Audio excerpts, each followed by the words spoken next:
Welcome, everyone. How wonderful to be together in one mountain, many paths. Barbara Marx Hubbard and Dr. Marc Gafni call our mission a planetary awakening in love through unique self-symphonies. We are activating a new humanity and we are awakening as a new species. Homo amor, the fulfillment of Homo sapiens. As a church, a synagogue, a mosque, a temple, a zendo, no one is excluded, everyone is included, and we come together to attune to the evolutionary impulse awakening within us. Welcome home, everyone. I am Kristina Tahel, the co-executive producer, along with Jamie Long, Krista Josepha, and Jacqueline Clark, and we are so delighted to be with each and every one of you today for our 277th live community broadcast. What a privilege it is to be part of a global community where we support humanity's flourishing. Use the Zoom or Facebook chat functions to say hello, to let us know where you're from, to express your prayers, and to resonate the Dharma. On Zoom, check that your chat settings say everyone so we can all hear from you. Today, know that because we are playing clips from the movie Don't Look Up, we will stop streaming on both Facebook and YouTube when we are playing those clips. So please join us on Zoom. The Zoom link is in the description and in the comments now. Sign up for and read our weekly emails. There you find our replays, our community activities, featured videos, volunteer opportunities, celebrations, and surprises and inspiration. A lot of the main teachings in church are also in books by Dr. Marc Gafni and Barbara Marx Hubbard. On our resources page on our website, you will find these books for One Mountain, Many Paths, like Your Unique Self, The Radical Path to Personal Enlightenment, which deepens the astonishing mystery and awakens you to the unique soul-making beauty of your unique path. Care to step into the work and practice of creating the great Homo Amor Library Memory of the Future? Reach out to me for the holy opportunity. My email is in the chat box now. Today, I want to celebrate Claire Molinar.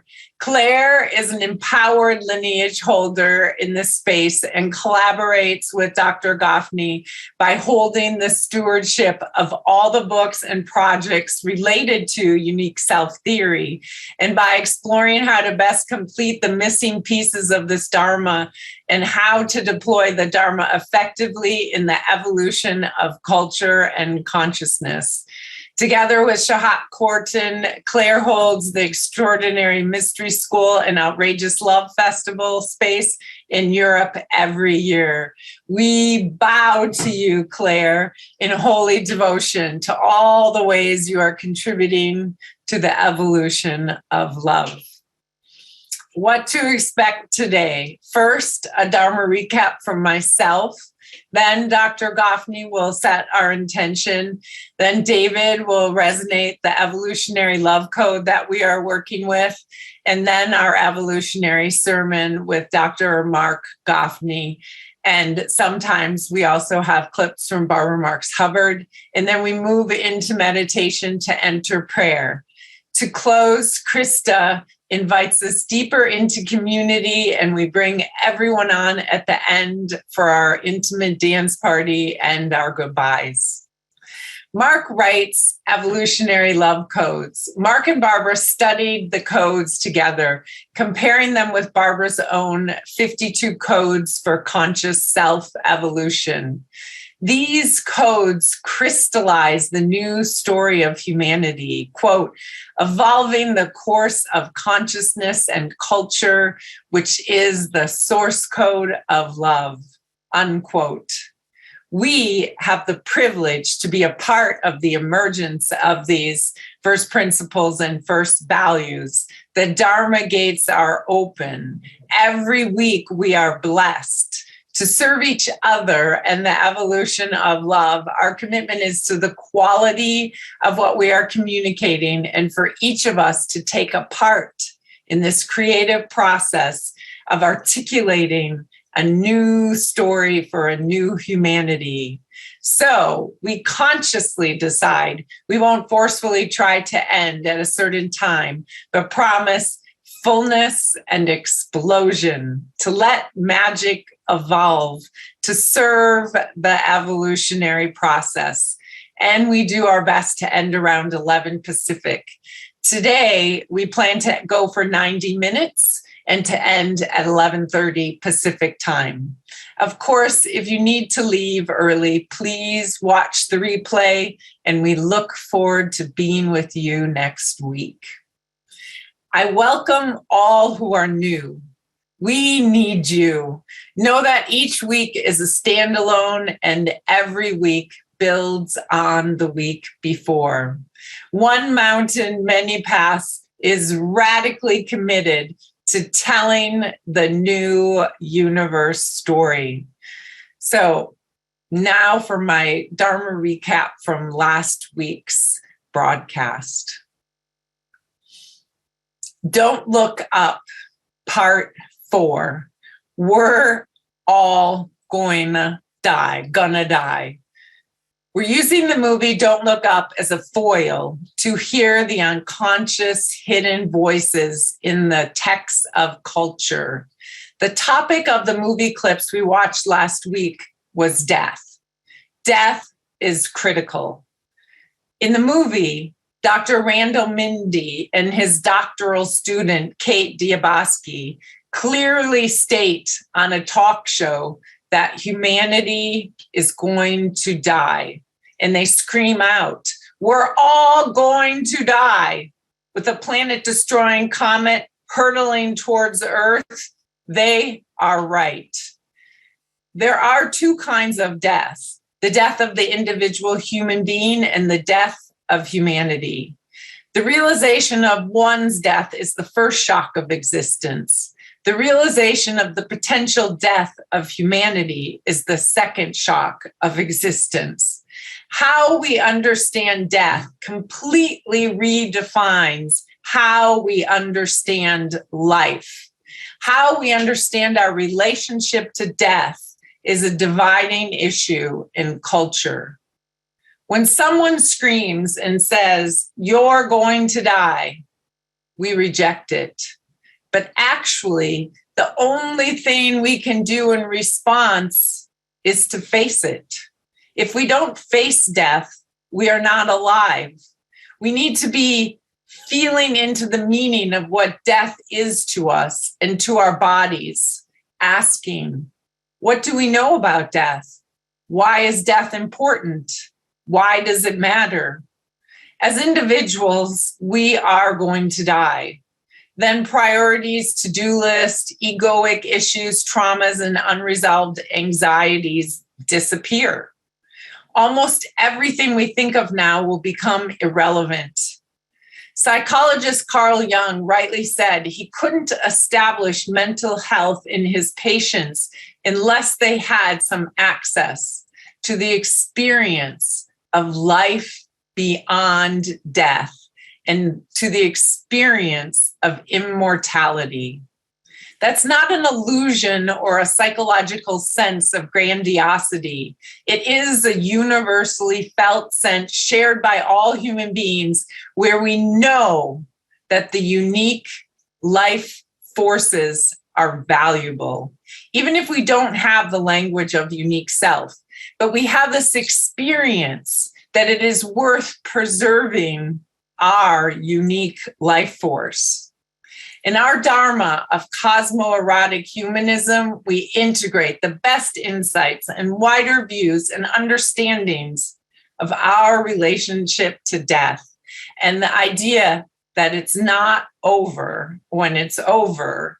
We have real feelings of what is being left undone. When we say left undone, we don't mean our to-do lists, but we mean our essential life stories of growing and transforming and how we feel in our depths that we are not done. When we marshal all of the evidence, the conclusion is shocking beyond imagination. This dimension of reality we live in is wildly important and infinitely significant and valuable, but it's not the whole story. We know in our bodies that justice and fairness matter, that we can't work everything out in this lifetime, that the mysteries live within us, that our beings are not nothingness, that we participate in eternity. Wow, right? Defining the human experience within the context of one lifetime is not okay. Every exterior has an interior, and the interior lives beyond the exterior. Now, I invite us to more deeply enter the holy and sacred space of one mountain, many paths, and I turn my word to you, Dr. Marc Gafni. Wow, that was a fantastic, not good, fantastic, right? Dharma recapitulation, right? And a Dharma recapitulation that Kristina Hell just did is like the recapitulation movement in a symphony. We bring together all the precise notes, all the precise sentences, but we weave them together in a new way in order to convey the deep sense, the deep meaning, right? The deep invitation, the deep demand, the calling, right, of the symphony. And it's just fantastic to be with you. And we are in mad celebration this week, even as we're in pain, right? We live in a world of outrageous pain. And the only response to outrageous pain is outrageous love. And outrageous love creates celebration. It creates a sense of enormous joy. We celebrate.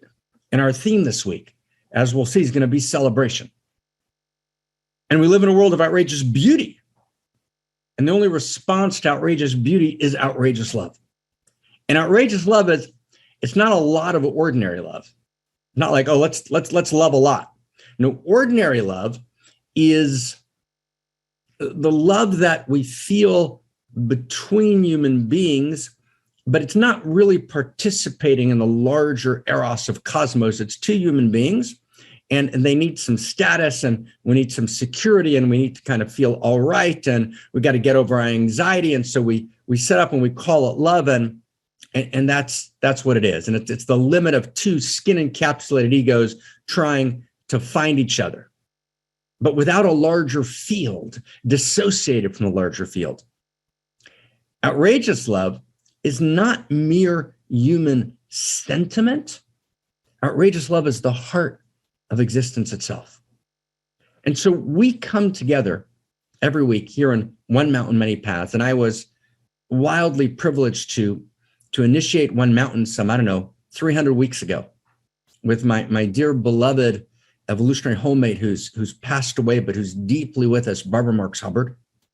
And our intention, welcome, I just want to welcome everyone. And anyone who's here for the first week, welcome, or for the second week or the third. And if you're here for the 400th week, right? Even though we've only done 300, so that'd be a neat trick, right? Like mad welcome, right? So just delighted to be together. And our intention is clear. Our intention is at this moment in which we're poised between utopia and dystopia, we understand that the source, right, the root cause of the breakdown is the failure of story. Not story which is a conjecture, not story which is contrived or made up, but the failure of a deep, validated story based on the most profound integration of all the different wisdom streams, pre-modern, modern, and postmodern, integrated together synergistically into the fabric, the weave of a new story, right? A whole greater than the sum of the parts. And this new story is a new story of value. And it's rooted in first principles and first values. And at this moment, when global coordination is the single biggest challenge, as we face potential catastrophic and potential existential risk, and we need to coordinate right to the fundamental challenges of our age, none of which are local, all of which are global. And we can't coordinate. There's no global coordination. There's no global coherence. There's no global intimacy. The reason there's no coordination or coherence is because there's what we call a global intimacy disorder. That's one of the core terms in what we call cosmoerotic humanism. And cosmoerotic humanism is the name we've given to the new story.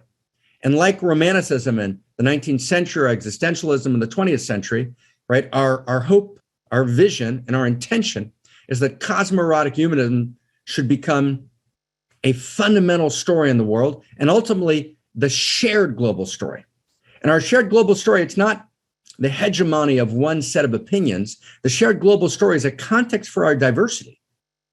The shared global story is a context for our diversity, but it's the context in which there's a shared grammar of value. And it's only a shared grammar of value that allows us to actually find each other, to create intimacy between each other. We're part of the same story. And we can only respond to the challenges of fate that threaten to obliterate the future of humanity, not the planet will be here, but of humanity, if we actually have a common destiny. You can't create only a covenant of fate. Let's help each other because we have a common fate. It doesn't work. That's what the environmental movement didn't understand, right? Common fate, planet Earth, let's bring everyone together. It won't happen. You can only create global coordination if we have a common destiny. Coordination, we have common ordinating values. Coherence is a function of intimacy. Intimacy is the function of a shared story. If we don't have a shared story of value, then we respond to COVID, for example, exactly as we have. We vaccinate the wealthier part of the world. We straggle, right, in vaccinating, right, the people in the world who can't afford vaccination, right? We create polarization by broken information ecologies about the nature of vaccines and how they work and how we should respond to them. We don't create, right, a shared grammar of value where facts are all on the table and all the sides are talking to each other. Polarization upon polarization, right? It's a strange moment when you have this pandemic, which is a virus that doesn't know national boundaries, and yet national boundaries and regional blocks actually completely divide between and against each other in dealing with this pandemic as if it could be handled country by country, which is obviously patently absurd. But the pandemic, my friends, which is becoming endemic, is but a dress rehearsal. It's a dress rehearsal for real catastrophic risk. It's a dress rehearsal for real potential existential risk. And our very future is on the line. All of our present is on the line. Our commitment to receive the baton from the past and to complete the great work of the past is on the line. So all of the past is on the line and all the future is on the line. Right? All the future unborn generations have only one voice in the world, and that's us.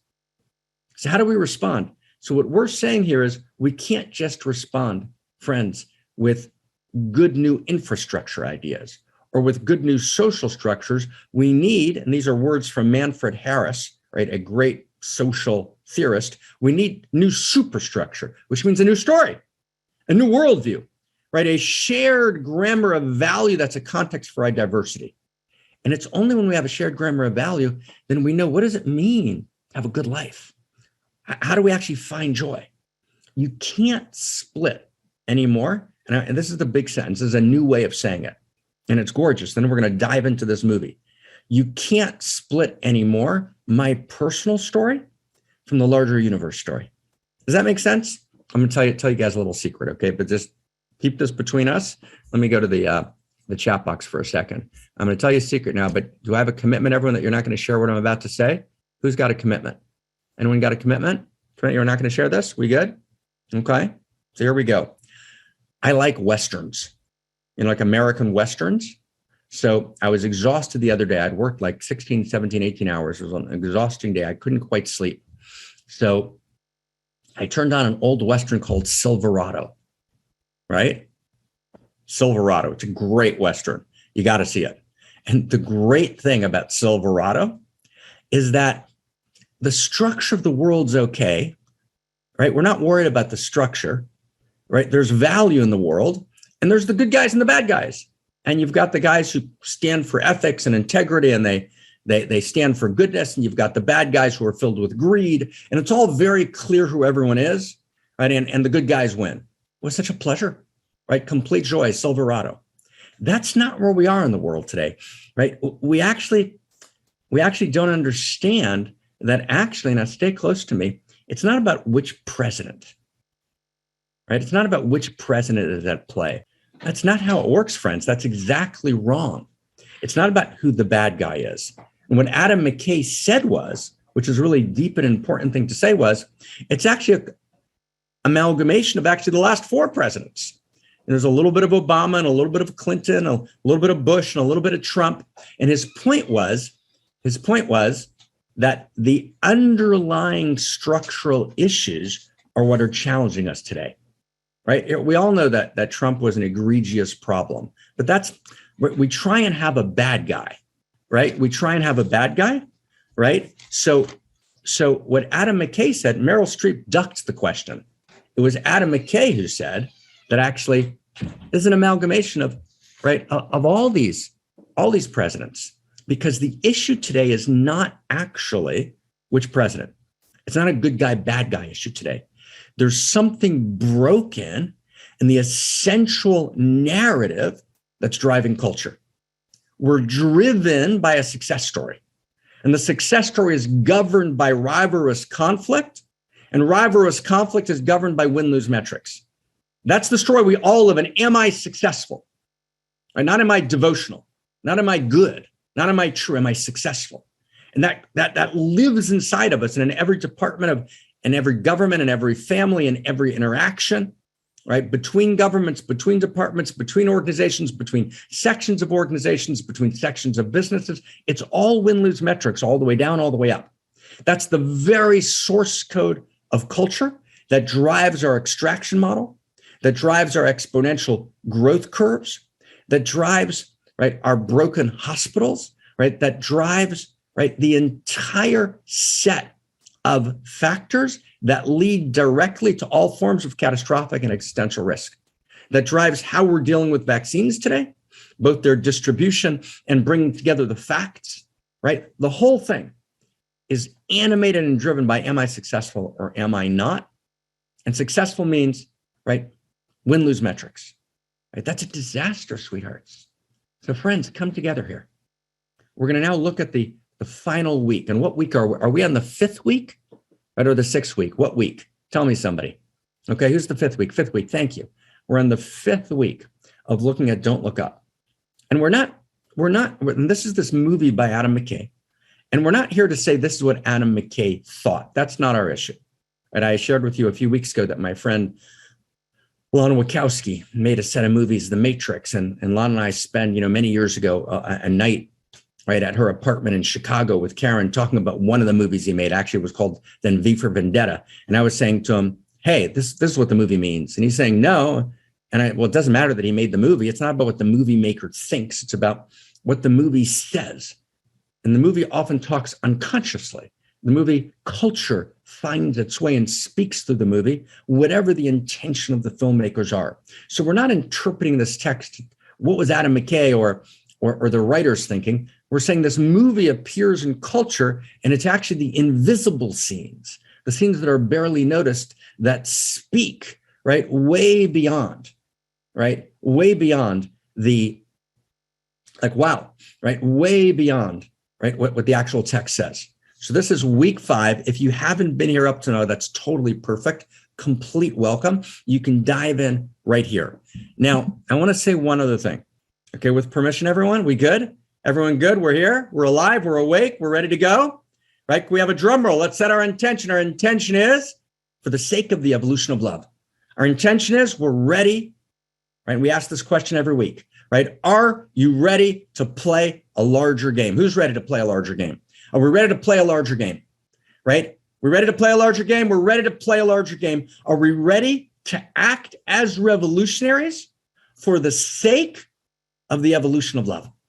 For the sake of telling the new story of value as a context for our diversity, for the sake of responding and taking responsibility for the future. Oh my God. Okay, we're at a dinner party. Here's a dinner party. We're at a dinner party now, right? We invited everyone. We're all at a dinner party. Right? Welcome to the dinner party. Everyone here ready for the dinner party? We're going to be going to dinner tonight, right? We're going to end tonight with a huge conversation about a dinner party. Okay? So I brought a drink. Cheers, everybody. Right? This is what Plato did at the symposium. This is what Plato did at the symposium. Right? And if you were sitting with someone, raise your glass. Plato's symposium was people gathered at a dinner party to talk about the deepest issues of life, right? And life and death, and to chart the future. So here we are at our dinner party. We're at Plato's symposium, right? We're ready to go all the way, right? And we're going to cheers. We've got to drink a little bit. Okay. So here we go. Step 1. Okay. Step 1. Now what we're going to do, friends, is we're going to show a clip. Then we're going to discuss the clip. Now, little secret, today's 90 minutes.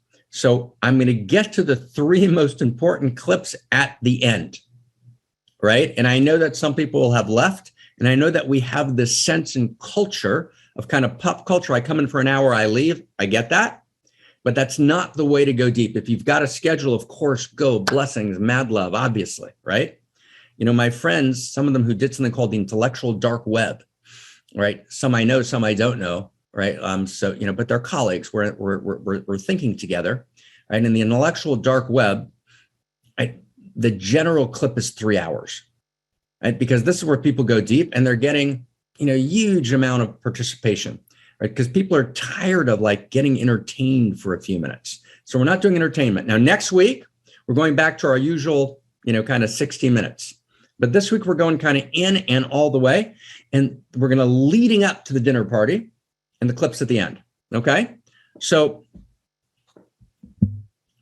in some sense, the way we're going to frame the conversation today, okay, I want to read you something, is we're going to look at who we are as a culture and who we are as human beings. And we know that by how we respond to death. We know that by how we respond to death. And how we respond to death is actually everything. It tells us who we are. And I want to just read you, right, something from Rilke, right, the great German poet. And usually I ask Kirsten, but I didn't give her advance warning, to read it in German for us. But for now, we're going to go in English. Okay. So here it is. Ready? Rilke's writing to a friend of his, a countess, and right, he says, our effort, I suggest, can be dedicated to this, to assume the unity of life and death, and to stop standing in opposition to death. Right? So long as we stand in opposition to death, we will disfigure it. Death is our friend, dear Countess. Death is our closest friend, perhaps the only friend that can never be tricked by our ploys and deceptions and vacillations. Death is our friend precisely. Now, I want you to get the sense because we're going to be looking at these clips today, right? Death is our friend precisely because it brings us into absolute and passionate presence with all that is there. I want you to get that sentence, right? Death is our friend precisely because it brings us into absolute and passionate presence with all that is there, that is natural, that is love. Life always says yes and no at the same time, but it's only death that really says yes. Death stands before eternity. Get this sentence. This is for you, Enika, right? Death stands before eternity and says only yes. This is a very deep passage from Rilke, and I want to get it together. Life exists beyond death. That's absolutely true. That's a big conversation that we've had about a year ago, 2 years ago. We'll have more of it. And I'm trying to complete, between other books, a full book on death now. But that's not what we're talking about now. We also confront death in this lifetime. The fact that there's life beyond death doesn't mean that we don't have to have, in order to be human, a fundamental experience of moving towards our death. And instead of engaging in what Ernest Becker called the denial of death, it's only when I confront my death full on that I become alive, that I actually know who I am, that I know what I value. It's only when I confront my death full on that I'm able in any way to say a full yes. This is a very big deal. So when I confront the first shock of existence, which is when humanity realizes at the dawn of history, oh, the individual human's going to die. And when every individual human actually brings into, when you bring into your interior the knowledge of your death, that's when you're born. That's when you begin to choose deeply and choose wisely. That's when you begin to realize the full preciousness of your life and that every choice matters and that it's all wildly meaningful and alive and you're desperately needed by all that is, right? It's a big deal. And when we confront the second shock of existence, not the death of the individual human, but we're now confronting today the potential death of humanity, then as humanity, we wake up and we have to actually claim who we are. What does it mean to be a human being? We can't avoid the issue anymore like we've done for the last 200, 300 years of modernity. Right? What does it mean to be a human being? What is value? What's intrinsically meaningful and not made up? What matters more than anything? And in some sense, whatever the movie makers thought, what the movie's about in its core is about these different responses to death. These are the different responses to death. So we have the Rilke quote, right, as our frame. And now let's take a look together, right, at the different responses that we have to death itself. And again, I'm going to start with, in a certain sense, the less important clips, but each one's important. But I want to go through them relatively quickly till we get to the key clips. But we're going to go specifically in order because these are sets of responses to death, which tell you actually, right, what is actually my philosophy of life? Who am I for real? What is society's philosophy of life? And here's the thing, it matters. It matters because actually each one of us matters infinitely and we're accountable. We're accountable means we count. And how we live our life and how we make our choices matters. It actually creates the next lifetime, right? What's going to happen to us, right? The next stage of our journey, we are the writers of the screenplay of the next movie of our lives. When this movie ends, we go into the next movie. That's the best way to summarize, right, the great traditions, right, of interior science. When this movie ends, we go into the next movie. What we're doing in this lifetime is we're literally writing the script for the next movie. Now, there's an enormous amount of interior and exterior sciences, right, to actually point out that actually there is this next movie. The next movie is not a belief. It's not a dogma, right? It's actual real information about the structure of reality. I've talked about that in earlier weeks. We're not going to engage that today. I'm going to take that as a given. but I want to kind of get the image. What I'm doing in this lifetime is I'm actually living fully alive and writing the text, the screenplay. I'm writing who I'm going to be. I'm writing my part, right? I'm writing the movie of the next stage of my life after death. That's shocking. That's like, wow. And so actually how we find each other today, how we step in, how we reach for wisdom, how we deepen, how we transform today, how we love each other today, right? What we're doing is we're actually writing the text, the screenplay of our next movie, both as individual human beings, but also as humanity. And so here we go, right? We're outrageous lovers, right? Outrageous lovers means we're outrageously committed to each other and to the future of love, to the evolution of love, to the future of this planet, to the future of humanity, to the future of life. So that's how we're coming together. Here we go. So what we're going to do is let's take a look at the first clip. This one's going to be super short. This is 9. Let's take a look at it. This is 9D. So as Kristina Amlon brings up the clip, I'm going to tell you what 9D is about. Kate, right, who is Kate Biaski in the movie, who's Jennifer Lawrence, who's identified the comet and who's friends with Randall Mindy, right? Kate at the beginning of the movie has a boyfriend, okay? And there's like 4 scenes with her boyfriend and what he goes through. And what you're going to see is there's a moment where he realizes that humanity might die. And let's look what that moment did to him. Because what it's all about is in each one of the scenes we're going to see is how I respond, right, to that place where I can no longer deny death. Death has broken through. I know the skull grins at the banquet. What does that knowing, what does that realization do for me? Scene 1 coming at you. With that, oh my God. That prick! I'm told that you've written a book about your past relationship with Kate DiBiase. Funny you should say that. I'm actually working on that right now. It's going to be called Brush with the Devil. Let's just get what just happened, okay? So the first scene, Kate's going out with Philip, and she actually tells him on the way to the show where she's going to share with the world, that's the beginning of the movie, with DiCaprio, they're going to share with the world that the comet's coming. She tells him, and did you see what happened? Everyone see what happens? He gets it, right? So he's taken death in, right? How many people know what I'm talking about? Get what I'm talking about in that scene. Everyone got that? But he actually took death in there in a kind of real and serious way, just in the chat box. Who got that? Who saw that happening? That was the point of it, right? He's taken it in. Now, what happens though now? What happens after he takes it in? It actually destroys him. And it's now nothing matters to him anymore because he has no sense of first principles and first values. So what does he then do?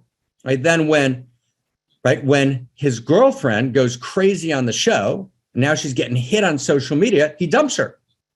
Right? I slept with that girl. Right? He dumps her without calling her.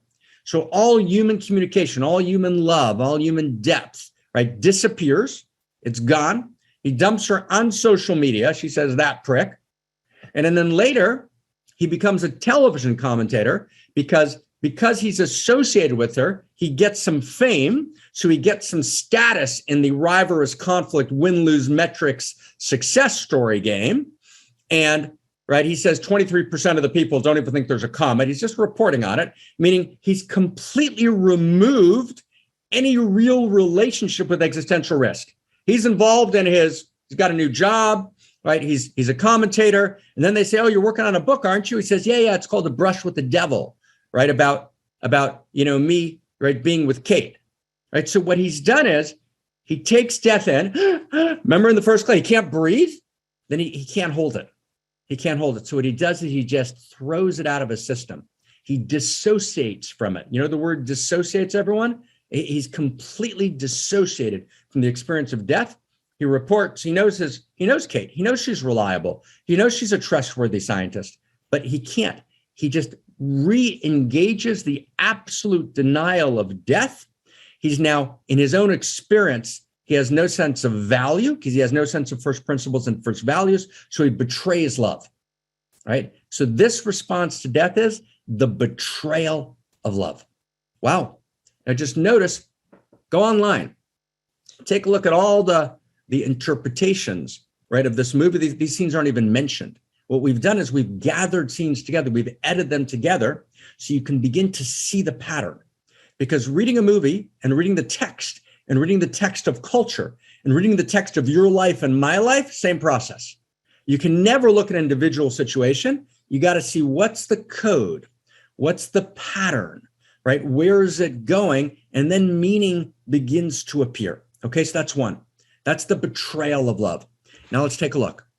We're going to look at a second. We're going to take a look at 7, right at 7. And we're going to take a look at, let's see which ones. Okay, so this is going to be a big deal. I'm going to ask everyone to stay with me, okay? This is going to be a 9-minute watch here, okay? This is going to be a 9-minute watch. And just for the sake of the evolution of love, I want to invite everyone, right? And gentle, so gentle with your permission. Don't go to the, go to the bathroom is fine. Obviously do it, right? But I'm saying, but don't text someone now. Don't make a phone call. Don't say, oh, it's right. Stay in. Let's stay in. Let's actually be a band of outrageous lovers. Let's stay in. We're going to go now to 7G. Okay. And these are going to be the scenes, right, with Peter Isherwell, who's the head of BASH. Now remember who BASH is? BASH is the conglomerate. BASH is the conglomerate, the corporation that's kind of running the whole thing behind the scenes. And this is what, in that conversation that I mentioned at the beginning with Meryl Streep and Adam McKay, and in that conversation, right, Adam McKay says, it doesn't matter who the president is, right? There's a win-lose metric, a success story that's underlying who the president is. That's the structure of everything. That's what's driving things. So in this movie, that's represented by Peter Isherwell, who's the head of BASH. Remember, he's the guy with the funny voice. He keeps saying to everyone, it's fine, it's fine, it's fine, it's fine. Remember that guy? Introducing BASH Life. Life without the stress of living. May I say something, Mr. Isherwell? No. I love you, Peter. Are you sure that the video of the puppy on the rooster is... Oh my. Janie, no! I'm so sorry. I'm so sorry. Peter, I didn't mean. And when these treasures from heaven are claimed, poverty as we know it, social injustice, loss of biodiversity, all these multitudes of problems are just going to become relics of the past. This is evolution of the human species. What are you doing bringing this? Do you know that BASH has over 40 million data points on you? Your death was so unremarkable and boring. I can't remember the details, apart from one thing. You're going to die alone. Okay. We're all fine. Everyone's fine. It's going to be all right. If you'll excuse me, nature calls. So here we go, friends. Let's take a look at this. This is a very big deal. So let's go through this together. Okay? So this is the second figure in the movie. Peter Isherwell, head of BASH. So how does he start? How does he start? And let's find each other. If you're listening to the replay, listen. That's fantastic. Gorgeous to be together with you. If you're here live, also perfect. Just let's find each other in the chat box so we can see each other. Okay? Right? See each other, meaning if we want to write something. So number one, right? Here's the first thing. How does he start, right? He comes out onto the podium. Clearly, it's a high-tech kind of scene. And he's surrounded by 3 young children, 2 girls, a boy. What is he says? He says, our goal is, the goal of BASH is life without the stress of living. Does everyone get that line? Life without the stress of living. That's a big deal. So meaning the stress of living, and there's some very, very good science today, right? That stress actually is not something to be avoided. Stress is the creative tension of being alive. It's the creative tension of the dignities of our free will, the dignities of our choice. When I try and create life without the stress of living, that's exactly what B.F. Skinner, the behaviorist psychologist, who thought that human beings are purely material and there's no meaning and there's no value. And he wrote a book called Walden 2 in 1948. And he's actually the hidden architect of the internet today. and God willing, Goddess willing, I'm trying to complete a book on that called Techno-Feudalism with my dear friend, Zachary Stein. But the hidden architect of the internet is B.F. Skinner. And his goal is to create life without the stress of living. That's Walden 2, right? You don't have to choose. It's no more stress. It's all taken care of. That's step one. Now, step two, let's just stay close because we're going to see now how this actually creates a response to death. So that's one. Now, here's two. So what the structure of the internet does, right, developed by what's called, it's a name that I created with Zach. We call it techno-feudalism, right? The techplex that actually creates our environment. The environment we live in today is technology. So technology is no longer, and I want to get this distinction, technology is no longer a tool. Technology has become an environment. I'm going to check in the chat box. How many people get what I mean by that distinction? It's not a tool anymore.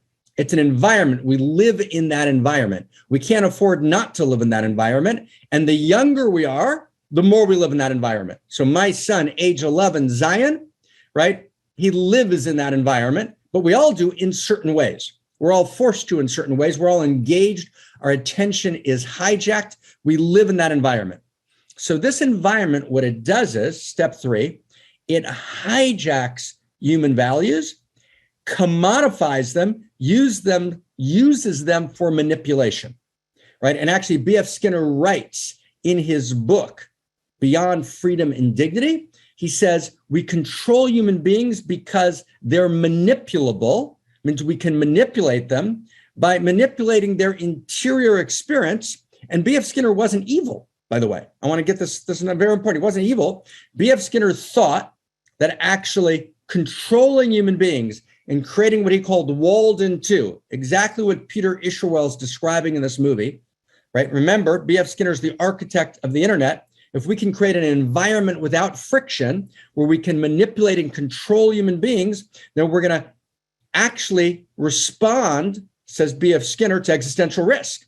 B.F. Skinner was one of the first people to think about existential risk. And he basically said, if you've got 7.5 billion human beings running around on the planet and there's no grammar of value, how are we going to control this out of control, insane situation? So what we're going to have to do, he said, is we're going to have to actually use the digital frame. And B.F. Skinner in the 1970s was one of the key people in the development behind the scenes of the internet, of something that was called the Plato system. The Plato system is a very important book on it by an independent scholar, was the early architects of the internet before anything that we recognize as the internet existed. And at the center of this group, envisioning the internet, was B.F. Skinner. Wow. Right? It's called The Orange Glow is the name of the book. And it charts what's called the Plato system. So B.F. Skinner, this behaviorist psychologist, and his students like Alex Pentland from the MIT Media Lab, they organize the internet as a place where we can kind of control the human being. Now, people are really completely unaware that B.F. Skinner's behind the internet, but you can sense that quality. You're getting manipulated. So what's being manipulated? What's being manipulated is actually that which is most precious. What's the next line? We're now in clip one. Next line is, right? I've always had a need for a friend. You get that? Right? The internet's based on manipulating authentic human emotions. It says, I've had a need for a friend, right? And we're going to give you that friend. So your friend is going to be now social media. Your friend's going to be the internet.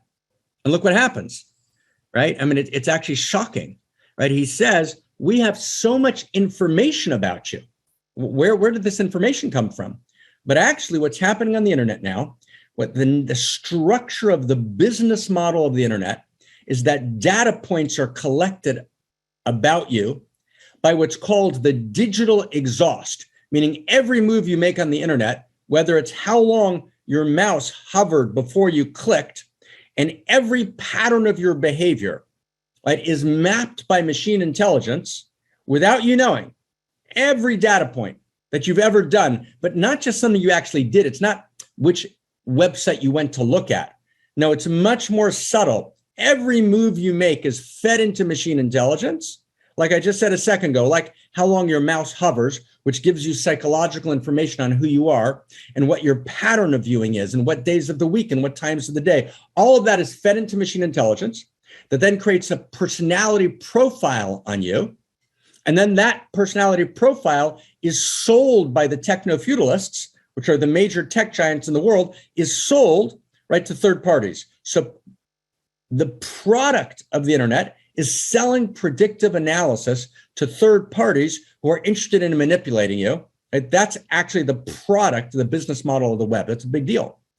And that is actually exactly what Bash says here, right? But he doesn't tell you this is happening. He says, no, we have all these, data points on you, and we can tell when you're sad or afraid, and you don't even need to say something, and we're going to immediately take care of you. Does everyone get that? The word for that in English is infantilization. We're going to regress you to being a baby, right? We're going to regress you to being a child. You're completely manipulable, B.F. Skinner's phrase. You're completely controllable, right? You've become an infant again. You're actually not traveling up from Eden. You're actually regressing. It's a regressive move when you go back to a false Garden of Eden. Okay? Now, stay close. How do you know that this is manipulation? So do you remember when the girl on the stage, who remembers this, right, in the chat box, the girl on the stage, may I say something, Mr. Isherwell? Do you remember that? No, it just goes on. Now go deeper. Then after they come out of the stage, and why are those three children on stage? Anyone, why are those three children on stage? One word. Why are those three children on stage? Manipulation. Does everyone get that? Manipulation. Right? And but cute means, in other words, we're going to appeal to your sense of children and innocence to manipulate you. Right? So it's a false innocence. Right? Exactly. Now, stay close. Then, as soon as they get out, win-lose metrics, power and profit, what does the person who's working for Bash say to them? Put your phones back. They're not yours. Right? So that's right. Power and profit. And then the girl says to Mr. Isherwell, who remembers? Chat box. Who remembers what the girl says to Mr. Isherwell? Anyone? Who remembers? I love you. And I love you. And that's what we're going to be talking about today, right? We're going to talk about when we get to the last three clips, it's going to be all about I love you. And what is his response, right, to the girl who's the goddess? She's the innocent 10-year-old goddess. And she's looking at him with those eyes. And she's saying, I love you. What's his response? He can't even hear. Did you get that? He can't even hear her. There's no response, meaning he doesn't dismiss her. There's no conversation, meaning there is no friendship, meaning the entire thing's a manipulation, meaning there is no love, right? Those are just words used, right, to hijack attention. He literally, right, can't even hear her. Okay, so that's clip one. Now, let's take a look for a second. What's clip two? So clip two is, right, anyone remember in the chat box, clip two, right? They're going, what's clip two? I don't remember what clip two is. This is the moment in which the mission is launching. Does everyone get that? The mission is launching. Mission is launching, right? The nuclear warheads can actually 1000% take down the comet, right? And as they're launching and everyone's excited and the copter is, yes, we've got 85% success in the mission, right? What does Isherwell say? Can I have a word with you, Madam President? And she doesn't respond immediately. And then his voice gets harsh. Then the mask drops. Who catches what he said? Janie, now. Everyone catch that? So, oh, I'm sorry, Peter. So now where's the power? The power is not with the president. The power is with the win-lose metrics success story that's operating behind the scenes, no matter who the president is. The issue today is structural. We won't change it by changing a president or a prime minister. That's actually, democracy today has become very much a distraction. We think we're voting, right, for new directions. We're not. There's very little difference between the major powers, right? What's actually at play is what's the structure that's driving the whole thing. And that's the point of that scene. Now, what does he do? He actually stops the mission, right? The missiles turn around. Clip three. Now we go to clip three. Okay, clip three. So clip three is, everyone remember where it is? You're now in the Oval Office. okay? And Isherwell, right, he actually names and he says, oh, wow, there's existential threat, right? Remember that? Who caught that? That there's an existential threat, the comet. And what does he say? Like, what does he say? He says, there's enormous potential to extract $140 trillion of, minerals. There's no tested technology like a nuclear warhead, but he says, but we've developed this new technology. He calls in a Nobel Prize winner. Because I want to tell you something very sad, friends. Nobel Prize winners are for sale just like anyone else. We think science is the source of objectivity, but actually the structure of science and funding today means that there's a medical industrial complex of corrupt medicine. Tragically, there's lots of gorgeous doctors and nurses, but the structure, right, the Nobel Prize structure, right, behind the scenes, the Nobel Prize scientists are subject to rivalrous conflict, win-lose metrics, just like anyone else. So he hijacks the nobility of the Nobel Prize. Did everyone get that? That's been hijacked. We think if we hear Nobel Prize, what are we supposed to think? We're supposed to think credible, true, fact, trustable, reliable, which is why Isherwell says twice, right, in that speech, Nobel Prize. And then the Nobel Prize winner actually gets up, the woman, and we think, oh, feminine must be good. No, it's not feminine or masculine. We don't need more feminine values or more masculine values. We need more feminine and masculine values at a higher level of consciousness, right? Does everyone get that? So she speaks, and very persuasively. Now, if you don't know the science, is there any way you can disagree with her? Anybody? Can you disagree with her? Of course you can't.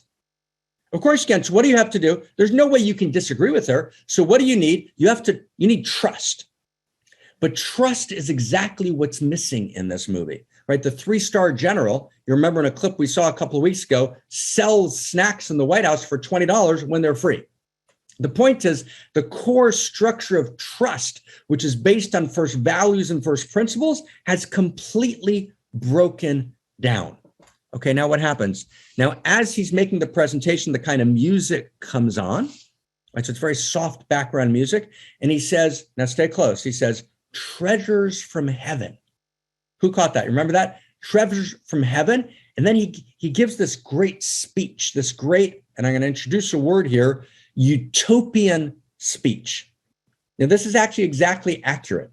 The leaders of high tech today, of techno-feudalism, are speaking in a utopian language.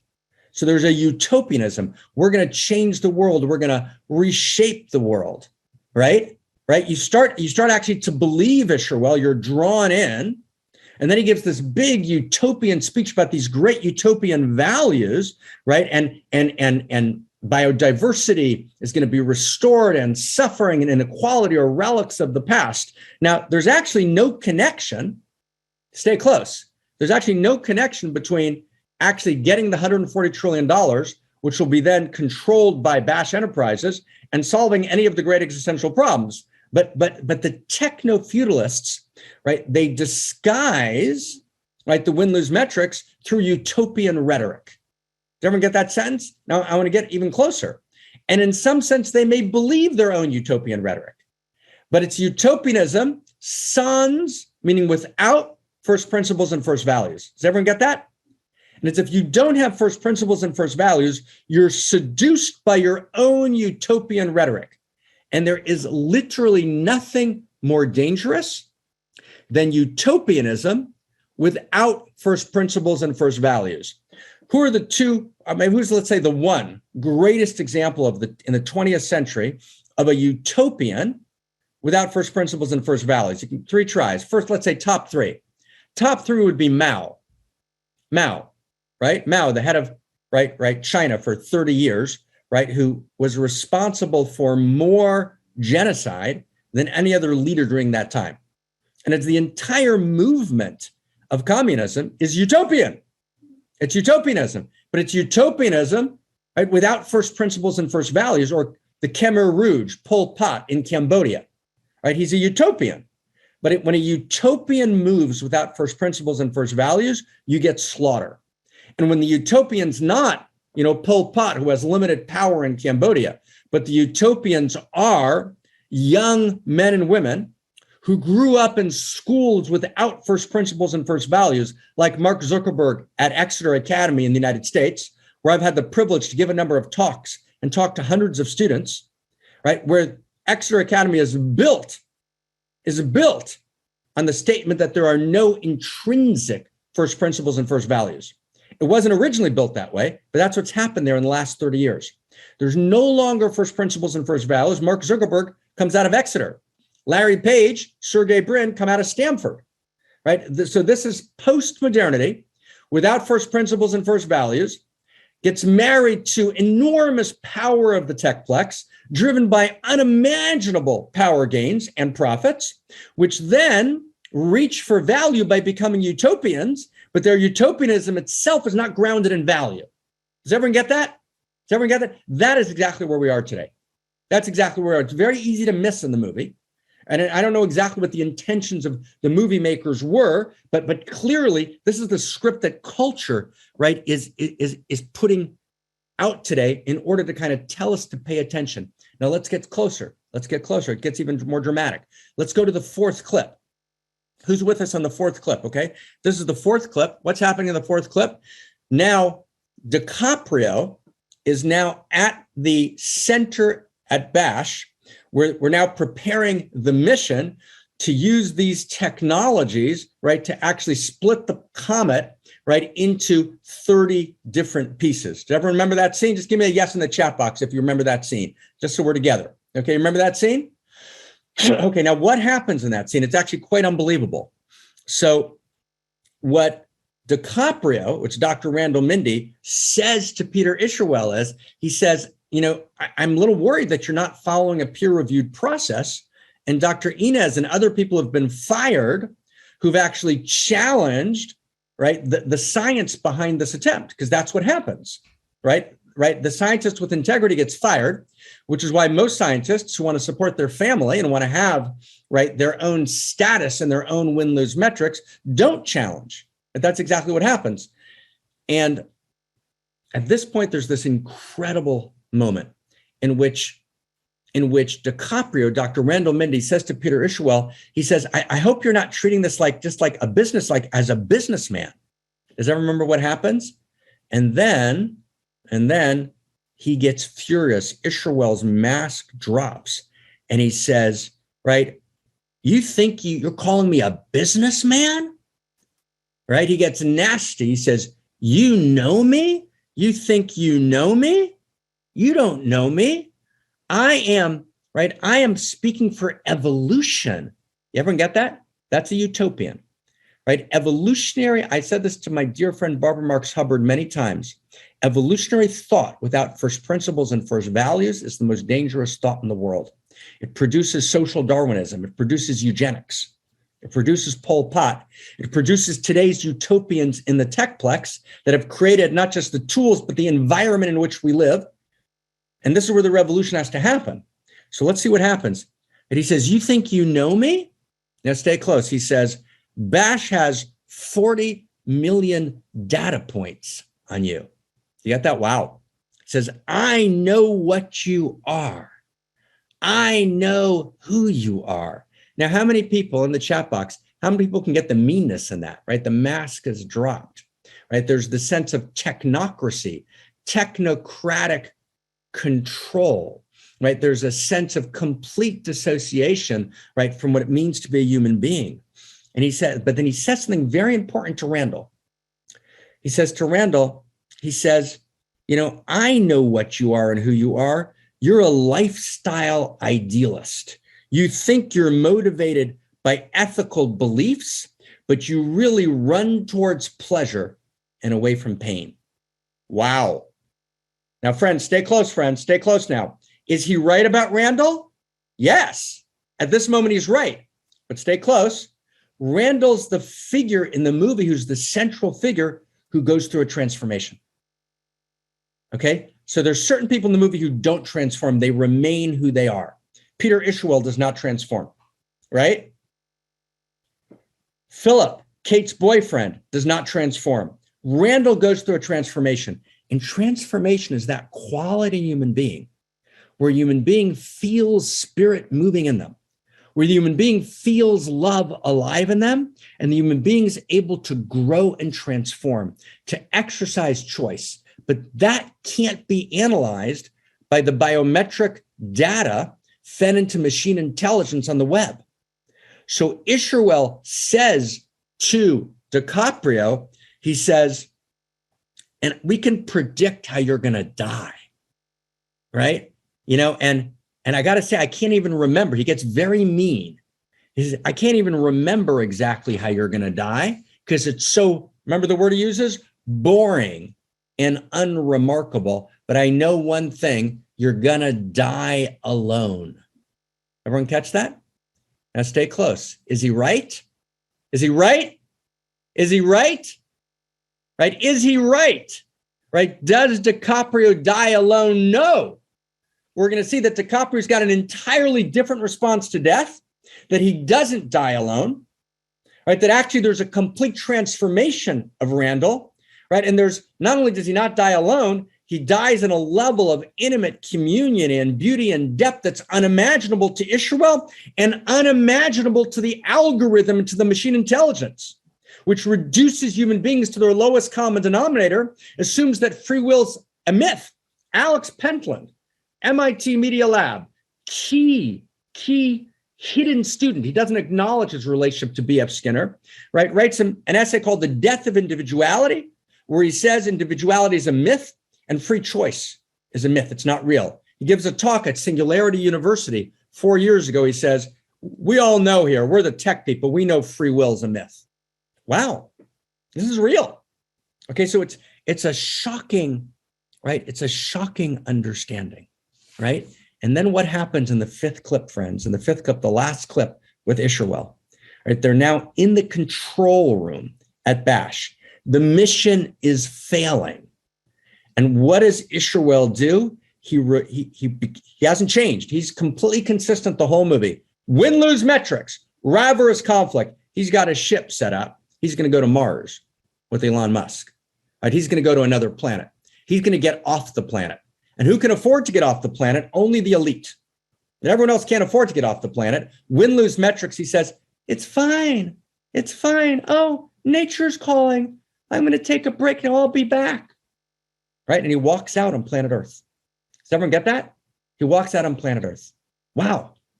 Okay, so that's a set of clips. Now, we brought the clips together to be able to see it clearly. Okay, now stay with us, friends. What we're now going to do is we're now going to cut to, at this moment, we're going to cut to what actually did happen, dear friends. What actually did happen, right, in this incredible moment, right, when actually they're not able to avert the comet. And here we are, right? And I want to stay close, right? We got about 15 more minutes about. And Terry and Tom always tell me not to give times, just to end where we go, because then they say we're out of integrity if we go a little over. So we might go a little over. So I apologize in advance, but I want to get this now. This is completely wild. It's how do I respond to death? So we're about to go to the dinner scene. But before the dinner scene, we need to see something else. So I want to introduce you to one other figure who doesn't change throughout the movie, okay? I want to introduce you to Bree. Who remembers who Bree is? Bree is the television commentator, the woman, right, who has this affair with DiCaprio. And we're going to come to her scene. It's a critical scene. Who's in? We're ready to go all the way here? Let's go all the way here, okay? So we're going to go, and this is the clip we're going to look at is 6F, right? This is the television commentator, right? And she's invited to love, right? She's got this opportunity to get beneath the win-lose metrics. She's got this opportunity to actually step into the better angels of her nature. And I've put together here, together with Krista and Jacqueline and Jamie, right, who did this incredible job in 100 hours of work in preparing today. So thank you so much. We're going to look and Ujis, who just blew it away, right? So we're going to take a look now at, 5 clips, a total of 5 minutes. Get your popcorn out, get your drink, salute. Let's watch these clips, then we're going to talk, and then we're going to go to the dinner scene. Okay, here we go. Tell me we're all gonna die. Do it. We're all gonna die. Oh, Boy. I have slept with 2 former presidents. I speak 4 languages. About 2 years ago, our family dog, Jojo, died, which was really, really emotional. I can't remember crying that much ever. And I finally got my my Star Wars poster signed by Mark Hamill. Les anges s'envolent vers le ciel. That French? You still there? No. Honestly, I think I'd just rather drink and talk shit about people. Let's take a quick look. All right. Who's together here? Let's take a look. We're about to get to the key scene, but it's really important to see these along the way because these are the characters in the movie who don't change. They're consistent throughout. Okay. Now, here's the thing. This is the key, right? They're in the hallway, right? They're in the hallway and she grabs him. It's kind of the beginning of the kind of sexual encounter. And she says, who remembers anyone? She says, tell me I'm going to die. Tell me I'm going to die, right? And what she's saying is, right, it's arousing, right? Tell me the world's going to, tell me I'm going to die, right? That's getting me aroused, right? Meaning even existential risk is now hijacked, right, to get me hot, right? So in other words, the sense of being aroused, the sense of the divinity of desire, the dignity of desire, the utter beauty, right, of fuck and all of its sacred gorgeousness is gone, right? Fuck is a way to actually cover over the emptiness. That's what it is. It's not eros, it's pseudo-eros. And so we'll commodify anything to make fuck work better, right? Even the death of reality, or the death of reality itself. So tell me I'm going to die. So that becomes, right? That becomes the aphrodisiac, as it were, right? That becomes the Viagra, right, of their first sex scene. So that's 1. Okay, then 2, she says, I hate when they get to know each other scene. Hate to do that. Now, here's the key. Does she look like the devil? The answer is she doesn't, right? See, the win-lose metrics, right, doesn't look like the win-lose metrics. Right? The win-lose metrics, right? The devil, and when I say the devil, it's not the Christian devil. The devil meaning that which is challenging the sacred, right? That which is actually creating the conditions for existential and catastrophic risk. It looks completely charming. She is charming and she is funny and she's educated and she's, well articulated. That's really important, but she can't access the inside. She's dissociated from interiors. And so they got to have this conversation. And the conversation, I slept with a couple of presidents. I speak 4 languages, right? So hers are all about status, win-lose metrics, accomplishment. Now, here's where you begin to notice something. This is the beginning where you begin to have hope for DiCaprio, although he hasn't yet found himself. What does he say? He talks about his dog, Jojo. He talks about, I got Mark Hamill to sign my Star Wars poster, right? None of these are win-lose metrics. They're all the ordinary pleasures of living. Because that's 1. Now, the second clip. Everyone remember where the second clip takes place? Right? The second clip takes place where? Right? In the control room where the first mission is happening, where the nuclear warheads are going up before they're called back. And, it's this very emotional, poignant moment. And somehow it breaks through. And it's the only time we see her in her humanity. And we see, now stay close, friends, we see what she might have become. And she speaks French for a moment. And he says, what were you saying? And he says, it's an old French poem from the 14th century that I remember, which says, the angels are soaring to the heavens. Did everyone catch that? And you see her eyes are open and she's a girl for a moment and she's innocent for a moment. And we see what she might have become. And she's not evil. She's not the devil. She's not vicious. She's a person trapped in a world without first principles and first values, where the only story is the success story, rivalrous conflict governed by win-lose metrics, right? And she can't find herself. She can't, right? She can't, and so she becomes the win-lose metric. But here's this moment, right, where everything breaks through just for a second, and she finds herself, and then she loses it again. Clip three. Clip three takes place in the backseat of the car. Remember that? Backseat of the car? So the clip takes place in the backseat of a car where he's just been on her show, and where he screams, "Everyone's going to die." And he finally finds himself, right? Randall himself in the movie almost gets trapped by the win-lose metrics. And there's this key scene when he says to Teddy Oglethorpe, right, the African-American man who's a great guy, and he says, "I have no choice. What can I do?" And Oglethorpe walks away and he says, right, "A man's always got choices, Randall. You got to make the right ones." And then we're not sure, will Randall find himself or not? He does. He finds himself in that scene on the show.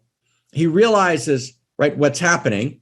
And he says, "Stop being so nice. Stop being so pleasant." Right. And we got to actually be able to speak to each other. And we've lost the ability to speak to each other. And he erupts in this enormous speech. He's taken off. He's put with a hood over his head in the backseat of the car. They're going to take him off the grid, meaning they're going to take him out of society. She comes into the backseat of the car, and there's this enormous exchange between them, right?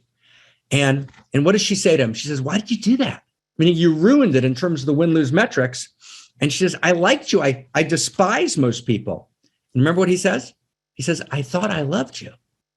And she's like, she doesn't even know what that means. And she stopped for a moment and she says, "Really? Really?" And then he asks her, he says, "Are you still here?" And there's silence for a split second. And this is her moment of decision. This is her moment. Can she stay? And she can't. She doesn't have the interiority, the depth, and she says, "No," and she's gone. And I'm just going to look at one more. I'm not going to look at the last scene. I'm just going to look at one last scene. The last scene is now she's facing her death. This is the death scene, okay? Now, before I go to the death scene, I just want to mention one other thing. Do you remember in the bedroom where they say, let's do the get to know each other thing? That was the first clip. Now that they've gotten to know each other, do you remember what she says? It's a throwaway line. What does she say? "Let's go to dinner." Who caught that? Did you catch that she said that? "Let's go to dinner." That's a key line because that's dinner, which is not dinner. We're about to see what dinner looks like. She goes to dinner every night, but she's never at dinner. She goes to dinner every night at the best restaurants, but she never eats food together with friends. She never gathers around the table. She never experiences the infinity of value of people coming together to eat and break bread and drink wine together. She says, "Let's go to dinner." But she doesn't know how to have dinner. So we meet her right before her death, right? We know the comet's about to strike. She's with her co-host. They're at an empty bar. And what does he say to her? "You want to fuck? You want to pray?" What does she say?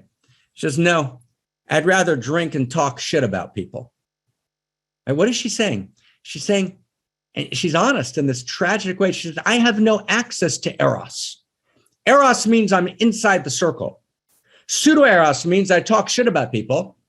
I place people outside the circle, win-lose metrics, to give myself the illusion that I'm inside the circle.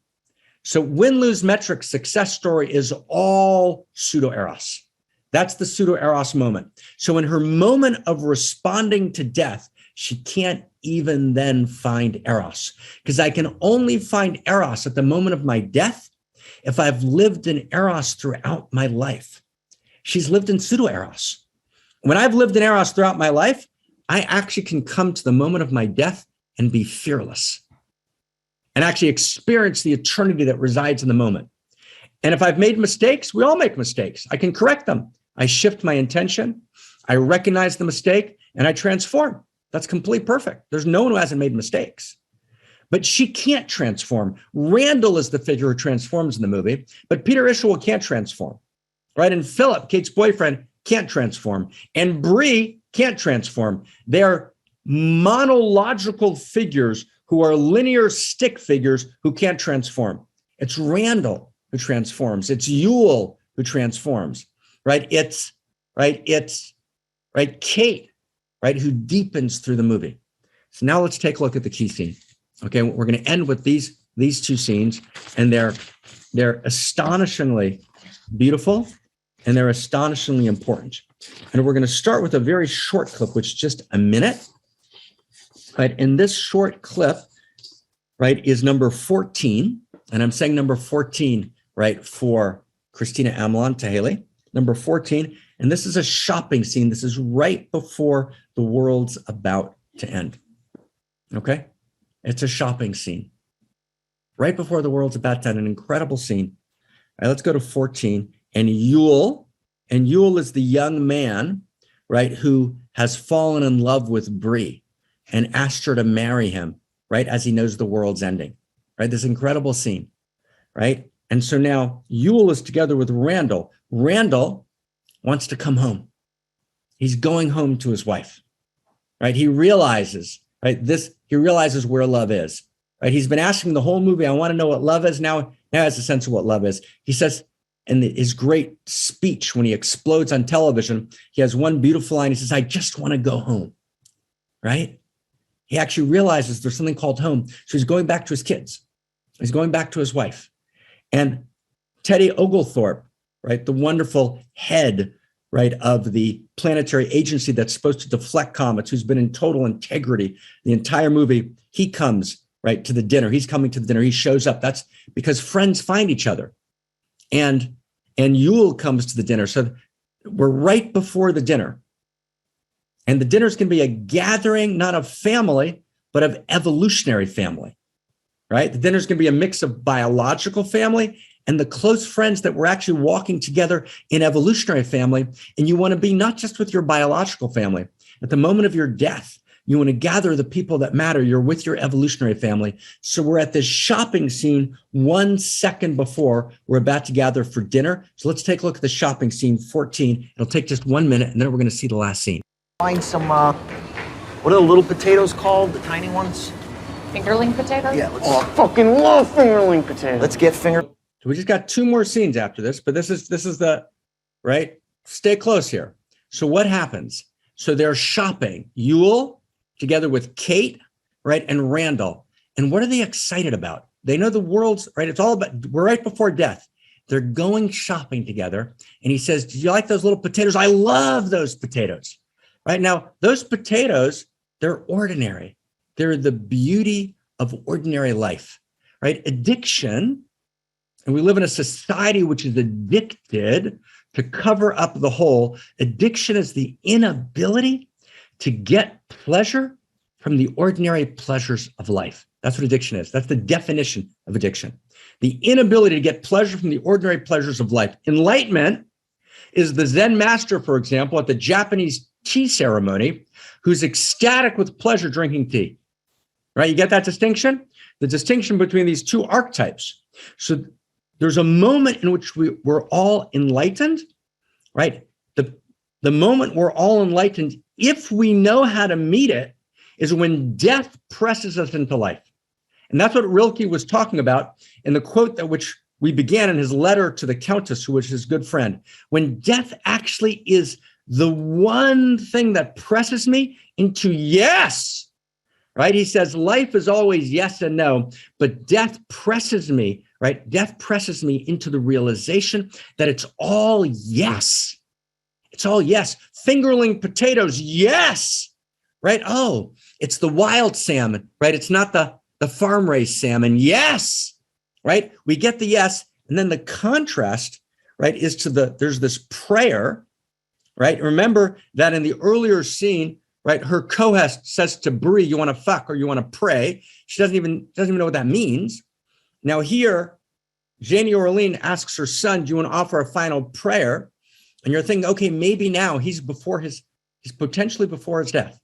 He's going to offer a prayer. What does he offer a prayer for? For stuff, for that sick stuff. Meaning he calls it sick stuff, meaning the stuff of win-lose metrics. Right? Because he hasn't been in Eros. He can't find it in his moment of death. He can't find it when he's facing the ultimate. He can't taste it or feel it. So the only thing he can pray for is for pseudo-Eros. Right? A prayer that's not a prayer. Okay. And now we come, right? Now we're going to take a look at, and each one is about 3 minutes, then we're done, right? But these two, right? This is where we're going for. Everything today was for this next, few minutes. Okay. So here we go. So the first, right? The two last scenes. The first scene I want to show you of the two last scenes, and they're both short, but they're both insanely important. First one is 3 minutes and 40 seconds. It's right 10D.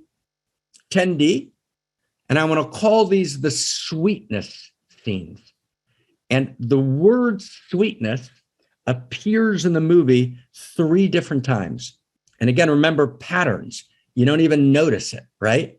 The 3 sweetness scenes. It appears in the movie 3 times, and it's unbelievably important, okay? So everything we did today was for these next few minutes, okay? So together, heart open, we're at dinner together. We raise our glasses. We're having dinner together. We're loving each other. We're outrageous lovers. We're here to play a larger game. We're here to be in eros, not in pseudo-eros. We're here to commit to the evolution of love. We're here to face existential risk and catastrophic risk, right, with new possibility, because God is the possibility of possibility. Okay, this is a moment of sweetness together. So it's so good to be together. It's so good to see each other's faces, right? And let's take a look, right? The 3 sweetness scenes, 3 minutes and 48. We're going to pull this together. It'll blow your heart and mind open. And what a joy and a sweetness, right? To be together, right? In this moment, to do this study, but not intellectual study, deep, cultural, going to the inside of the inside to begin to write the new story, to evolve the source code. Take us inside, Kristina. I won't tell anybody. I think it's kind of sweet. Wow. Are you laughing? No? I'm smiling. Oh, Sure. This is sweet. Why not? Got these for you. Thank you, that's really sweet. So we got 3 sweetnesses, okay?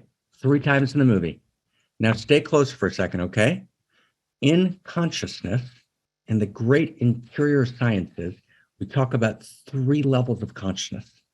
The first one is called submission. Submission is you fall in love. You start, doing photography. You're doing it all the time. You're just totally in, right? You're completely ecstatic because you've met someone new. You've got a new idea. You're going to a new place. It's the initial high that we get when we fall into the great excitement of life. That's called submission. Let's call it falling in love. But we always get to level 2. And level 2 is we fall out of love. We get drawn into the win-lose metrics. We get drawn into the power struggle. We get drawn into the success story. We can't feel the initial flush of love. That's called separation. Separation, okay? But when you stay with the hard time, right? Randall and his wife, June, even though they seemed to be separated, but they didn't leave each other in their hearts. They didn't look away. When you stay in, you can get to level 3. And level 3 is called in all the great traditions, one version or other. In Hebrew, it's hamtaka, which means sweetness. And what's sweetness? Sweetness is, right? The first level, submission, is what we call pre-tragic. You're just free gift by the universe. You're ecstatic. You're excited. The second level is tragic, right? It's the place where the tragic is the win-lose metrics. The tragic is the success story. The tragic is the power struggle. The tragic is when you're lost in your traumas and you can't get through your traumas and you're stuck in your old patterns and you keep going round and round. But then there's this a moment when we face the depth of life. And sometimes it's only death that presses us into the great yes of life. That's Rilke where we started, right? We get that yes, that's sweetness. And what is sweetness? So here's sweetness. It's one of my favorite quotes from Yeats. Right? If we've been together, you've heard it before. When such as I cast out remorse, so great a sweetness fills my breast. We can dance and we can sing. We're blessed by everything. And everything we look upon is blessed. That's sweetness. So what are the 3 sweetness scenes, friends? Just in 1 minute. The first scene, Yule and Kate are on a rooftop. And he's saying, this end of the world thing, bullshit. And she says, no, it's real. then he says, well, if God wanted to destroy the world, and she says, what do you mean? God? You believe in God? Right? Like, wow. So you get it? The movie makers don't have a conception of God. Right? The movie makers don't understand that the God you don't believe in doesn't exist. Right? So she represents culture. God? That's for the fundamentalists, man. We're the people making culture. We're the tech people. We're the media people. And he says, yeah, my parents were evangelical. I kind of hate them, but I found my own way there. And he says, but do me a favor, don't tell anyone. And what does she say? You remember what she says? That's sweet. What does she mean by sweet? She senses something that's kind of sweet. It's authentic. It's real. There's something here that's special, that's important. She recognizes him in a new way. She can see him. Then they're in the back of the car. They're in the back seat of the car. And that song is playing on the radio. Oceans we must cross and mountains we must climb. And then and we pray that our only loss. So this prayer finds its way in. There's this prayer that finds its way in. We pray that our only loss is time. That's playing on the radio. And Randall is explaining the song, right? This, right, to Kate. They're driving home. He's driving home. Remember, he had said on television, I just want to go home. Randall just wants to go home. So he's going home to his wife. The world's about to end, right? They're facing death, right? And then he says from the back seat, Yule's in the back seat, and he says, Dr. Mindy, could I be vulnerable, in your car? And he says to Kate, I got to ask you something. Like, you're not like anyone, I've ever met. And I know I'm going out on a limb, right? I mean, right? They're facing death. Right? But it doesn't matter because love is forever. You see, love is eternity. Do you get that? Right? When we really love each other, we start talking about forever. Love participates in eternity. Love is the very quality, right, of the universe. And can we put just for a second our code for today, right, inside that we haven't read? Let's put our code in just for 1 second, right? Maybe David will put it in or Krista, right? So there's this moment where he says, can I go out on a limb? Right? And he says, you want to get engaged? Do you want to get engaged? Right? And she says, what does she say? She says, sure. And what does Randall say? He says, that's pretty sweet. All right, that's pretty sweet. Okay? So wow. So David, just read us the code. It's going to take 1 second. David, give us the code. It's a gorgeous code. It's about this moment. This code is about this moment and about the dinner we're about to see before we close. So David, can you give us this code? Can you read us this code? Full power, brother. Amen. There is science and there is scientism. Science is sacred. Scientism is dogma and therefore stands against truth, goodness, and beauty. There are some dogmatic physicists who claim without basis the impartiality of the universe. But the deepest integration of the interior and exterior sciences reveal that this claim is exactly not the case. The universe is partial to love. Love is backed by the universe, but it is deeper. Love is the universe. Who I am is revealed by our sacred creed, which we recite at the moment of death. We say, I love you. And this itself is the evolution of love. Oh my God, right? Everyone get that? So in other words, the movie, right, is made, right, by the win-lose metrics culture that's lost a vision of a deeper vision of value. It has a caricature of value, which is pre-modern, and a caricature of God that's pre-modern, right? And we haven't articulated a new source code, right? And so the claim is, not of science, but of dogmatic scientism, the universe is empty. It's impartial, and that's not true. The universe is not impartial. The universe is partial. The universe is partial to love. And actually, when you stand for real at the moment of your death, you know that everything matters, and you know that there's a forever beyond that moment. And he's feeling into the forever. Even though, right, Yule is facing his death, right, when he steps into love, he has the experience of forever. So even though there's only a few hours left to planet Earth, he says, could we spend more time? Isn't that a wild set? Isn't that gorgeous, everybody? And I don't think the movie makers even quite got it, right? It was cute, but it's more than cute, right? There's a deeper voice, right? Let's spend more time. Let's spend more time in eternity. And eternity is not time that goes on forever, as Wittgenstein already pointed out to us. Eternity is beneath time, right? Eternity is beneath time, and it's right here. And when we step into love, we step into forever. And it's the experience of love itself which tells me that we're going to all get together again, that it's not over when it's over, right? Right? Love tells me it's an anthro-ontological knowing of forever, of eternity, of the space beneath time. And so even though, again, there's a few hours left, he can completely seriously and gorgeously, right, look at Kate. And he says, are you laughing at me? She says, no, I'm smiling. And it's the first time in the movie we see her relaxed and in her full radiance. She's the goddess in her radiance because she's being loved. Can we spend more time? Could we get engaged? And then Randall says, he doesn't know anything about submission and separation and sweetness that you and I we're talking about here, but he gets it. Culture gets it anyways. He says, that's pretty sweet. Right? That's hamtaka. That's sweetness. Right? That's level 3. That's the eternity that resides in a moment. And that's death that presses us into the great yes of life that only death reminds us of.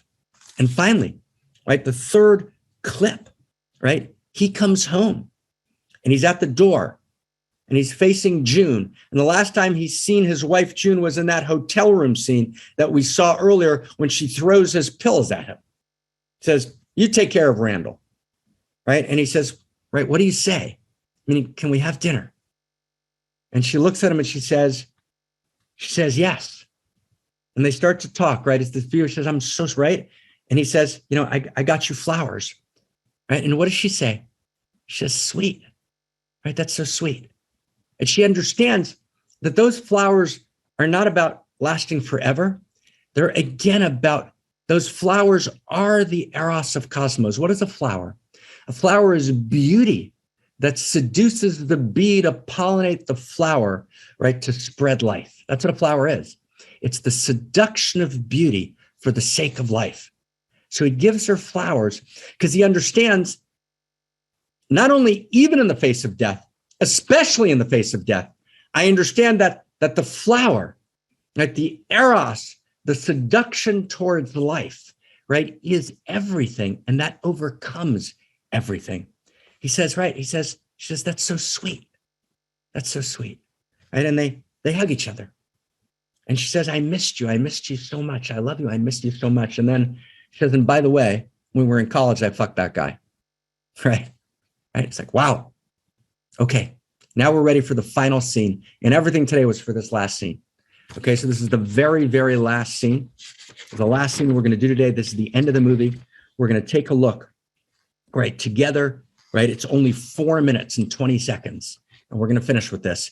15E. This is the dinner scene. Now, remember the dinner scene. Remember earlier, as we said a few minutes ago, when Bree is in bed with Randall, she says, okay, let's go have dinner. But she doesn't know how to have dinner. She's never had a dinner in her entire life, right? When the two radio show hosts, Bree with her co-host, are together in the bar, they don't know how to have dinner together, right? They don't have dinner. She says, want to fuck, you want to pray, right? Let's drink and talk shit about people. They don't know how to have dinner, right? Dinner's the whole story. We're now at the moment of death and we're pressed into life. This is an incredible scene. Let's take a look, right? The dinner scene, and let's raise our glasses. And maybe we could see everyone on screen for a second. Could we? Is that possible? Let's just see everyone on screen just for a second. So we can just see each other. We're having dinner together, friends. Right? Welcome. Raising our glasses. We're together. This matters. Right? It matters infinitely.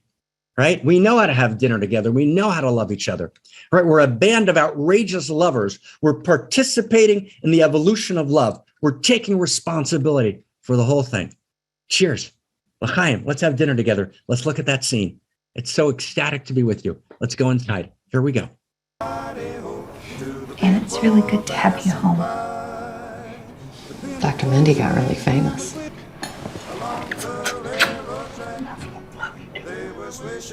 I'm thankful for that night. I fell asleep out in the backyard.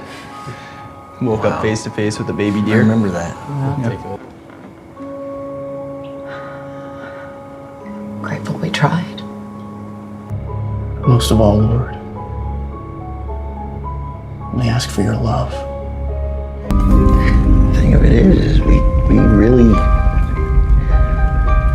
really did have everything, didn't we?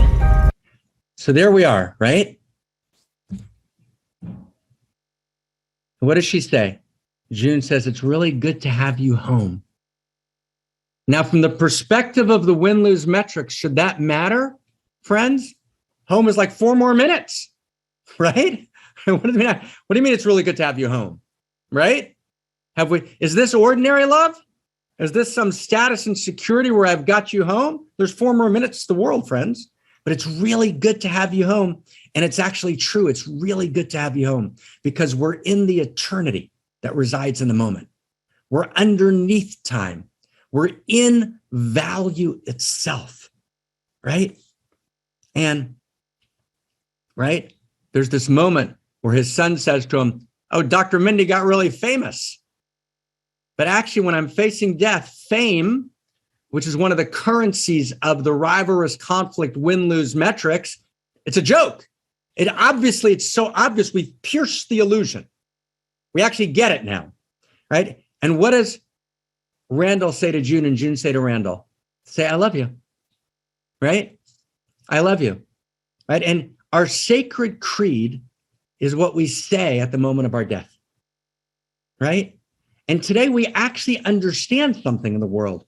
We might still say a particular mantra in Hinduism. We might say a particular formula in Buddhism or in Judaism or Christianity about Christ, about Shema Yisrael. But actually our shared sacred creed is I love you. And I've shared with you before, right? When we recovered the phone transcripts from the World Trade Center, when people had a few seconds left to live, what did they say when they called home? They didn't say any of the old sacred creeds. Everyone said to each other, I love you, right? Because we sense, it's incoherent, but it wants to emerge. We sense that actually the universe is a love story, right? And I've spent the last 10 years of my life, right, gathering information that this was true, right? Gathering information, scientific information, interior sciences, exterior sciences. What we're working now in the centers to actually be able to demonstrate in the next 5 years in a series of books, right? In a way that's just like, oh my God, that actually reality is a love story. That's actually true. It's not a new age idea. It's not a fundamental study. It's not a declaration. I actually just wrote the other day, a guy named David Ray Griffin, a beautiful man. He's the greatest Whitehead scholar in the world. And I just contacted him. And I said, I said, I'm not a reader of Whitehead, but I believe he supports this idea that I'm trying to suggest with our friends of the cosmoerotic universe, the intimate universe. And he wrote back and he said, I have aphasia. I have cancer. I can't get on the phone. And I asked if we could ask him a bunch of questions. And here he is right before him, this beautiful man, is one of the most brilliant scholars. And I asked him, does Whitehead support this notion? He writes back, absolutely. Whitehead supports this. I was so happy. It was just on Friday. Right, so here we are, right? Here we are. I love you. I love you. So after they said, I love you, what's the next thing they do? Gratitude. What am I grateful for? And I saw the deer, baby-faced, his son says, when I woke up. And you asked Jennifer Lawrence, what are you grateful for? She said, I'm grateful we tried, right? And they don't know what to do. And so someone says, should we say amen? Okay. He says, the Mindy household's not very religious. I'm not sure how we would do that. And he says to his wife, do you want to say something? And June says, don't look at me. And then Yule says, he says, I got this. Right? And everyone said, wow, I got this. And they go to pray. Right? They go to pray, but it's not fundamentalist prayer. It's not prayer to a cosmic vending machine God. Right? Right? It's not prayer owned by an ethnocentric religion that's homophobic and anti-body and claims, right, that only my dogma, right, will take you home. No, it's actually prayer, which is when I contact the infinity of intimacy that lives in me. And in this moment before death of ultimate intimacy, I want to turn to intimacy at its source and have a conversation and be held and to hold, right? Right? God's not the infinity of power. God's the infinity of intimacy. And that intimacy, right, which suffuses cosmos, which is an intimate universe. He says, I got this, and they join hands. They just know to join hands because the universe is a love story, so we know to join hands, of course. How do we know? Who told us? It's not a dogma. It's in our bodies, right? In our bodies, we know that at this moment we join hands, and he says, oh my God, right? Father, right? Creator's the mother, the matrix, right? Almighty creator. He says, right, we're asking for your grace, right? Right? Your grace, even though we struggle with our pride, your forgiveness, right? Despite our doubt, right? But most of all, he says, we ask for your love, right? We ask for your love, and we know it's there, and we're loving each other right now. And that love is mad, gorgeous eternity. We love each other madly because it's the only possible way to be sane. And as he finishes the prayer, right, to live with courage, right, and with an open heart. And they talk for a couple of minutes about whether it's store-bought or not store-bought. And, let me admit, I really like store-bought, and I make my own coffee. And it's the very last scene. And what does he say? He says, and let's look at each other now, friends. What does he say? He says, we really did have everything, didn't we? He says, we really did have everything, didn't we? Wow, friends, we really do have everything. We're a band of outrageous lovers. For some reason, we've been drawn together, just like particular atoms are drawn together to form molecules. We're a molecule, right? We're a superorganism. We love each other madly. We're having dinner together, and we have a mad commitment. We're going to tell the new story. We're going to do everything we can. We're going to resource it. We're going to create it, right? We're going to research. We're going to search. We're going to love each other. We're going to write.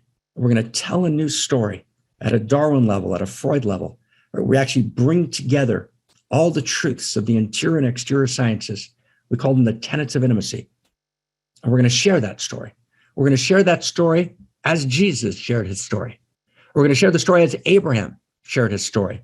We're going to share his story as Lao Tzu shared his story. We're going to share the story as Buddha shared the story. And we're going to be Buddha together. We're going to be Abraham together. We're going to be Jesus together. We're going to be Lao Tzu together. And we're going to be Abhinavagupta together. We're going to actually say, right, it's not over. The story hasn't been told, right? There's a new story to tell, and it's ours to tell. And we're going to tell it together with every fiber of passion in our being. Oh my God. So welcome, everyone. Welcome home. Welcome to dinner. Welcome to dinner. Yeah. And Krista's going to just take us the very last step. Thank you, thank you, thank you, thank you. Welcome to dinner. Raise our glasses. Raise our glasses. Oh my God, how gorgeous to be together. How gorgeous to be the deepest bow. Deepest bow. So deep. And we bow as we raise our glasses, and we bow to she in mad devotion. Take us home, Krista. Thank you. Thank you, Dr. Marc Gafni. That was a wild, beautiful ride. I just have tears in my eyes, and I can see on the screen that I'm not alone here. And we called this session the most important dinner of our lives. And I feel that we are sitting on that dinner table right now. We actually still have some time to spend together. And the most beautiful part I always feel about sharing this new story and articulating these first principles and first values for a new humanity together is that we actually get to do it together. We are a unique self-symphony, and each and every one of us is needed to step in with our deepest heart's desire, with our unique gifts. So that's my invitation here every week to you, to all of us, to invite you to participate in whatever way feels really great and pleasurable to you. So one of the ways, first of all, to do that, if you're watching this maybe later in the replay on YouTube, make sure that you sign up so you can join us on Zoom. You can meet the community there in the chat box and participate there. So you can sign up when you go to onemountainmanypaths.org. And the second thing I want to invite all of us into is to co-create together. We have many projects happening all week. We are working together. Marc already mentioned it. One of the main projects, biggest projects, is publishing the Great Library. We are in the process of writing, editing, publishing. I think the list of books is already about 100 books, so we need all the help that we can get. People who want to step in into helping with editing, but also people who can help us with funding to hire researchers, to hire professional editors to make this happen, to bring this new story into the world. So, yes, and Krista, I'm just going to grab one sentence. I apologize. Yes. Right Yes, there's I want to just say, but at the core, there's 5 or 6 core books out of which everything flows. And then that's where we're putting the core of our energy. So it's not a wild project, right? It's a very focused, and then the Great Library spreads out, just so people get a sense of that. I apologize. Take it away, love. No, thank you. Beautiful. Thank you for clarifying that, Marc.